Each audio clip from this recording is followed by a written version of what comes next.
أمهل الاتحاد الإفريقي لكرة القدم الكاف الشركات المكلفة بإعادة تهيئة ملعب طنجة الكبير إلى غاية شهر يوليوز المقبل لاستكمال الأشغال الجارية. وقد قام وفد من الكاف يضم الكاتب العام وأعضاء من الجامعة ومدير الملعب ومهندسين وتقنيين بزيارة تفقدية لمتابعة سير الأشغال. وقد أبدى مسؤولو الكاف ارتياحهم لتقدم الأشغال، حيث ينتظر الشروع في تثبيت سقف الملعب وواجهته الخارجية خلال الأسابيع المقبلة، بينما ستبدأ عملية تثبيت أرضية الملعب في شهر ماي.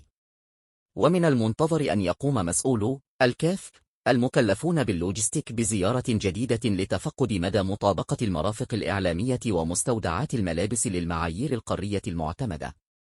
شهدت مدينة الدار البيضاء يوم السبت توقيع اتفاقية شراكة استراتيجية بين الخطوط الملكية المغربية والاتحاد الإفريقي لكرة القدم الكاف بحضور رئيس الكاف باتريس موتسيبي ومسؤولي الشركة الوطنية، إلى جانب فوزي لقجع رئيس الجامعة الملكية المغربية لكرة القدم. تهدف هذه الاتفاقية إلى دعم الرياضة الإفريقية، خاصة كرة القدم، من خلال تسهيل تنقل المنتخبات والأندية والجماهير عبر الربط الجوي، استعدادا للمنافسات القارية المقبلة، وفي مقدمتها كأس إفريقيا. وأكد عبد الحميد عدو المدير التنفيذي للخطوط الملكية المغربية أن الهدف هو استقطاب 500,000 مناصر للمغرب خلال الكان، مشددا على التزام الشركة بدعم الكرة الإفريقية عبر توفير خدمات النقل الجوية. من جانبه أشاد باتريس موتسيبي بمجهودات المغرب وتقدمه الرياضي، خاصة بعد إنجاز المنتخب الوطني في مونديال قطر،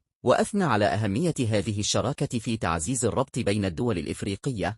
واعتبر فوزي لقجع أن هذا التعاون يدخل في إطار الرؤية الملكية للملك محمد السادس، التي تركز على الريادة الرياضية الوطنية والقارية.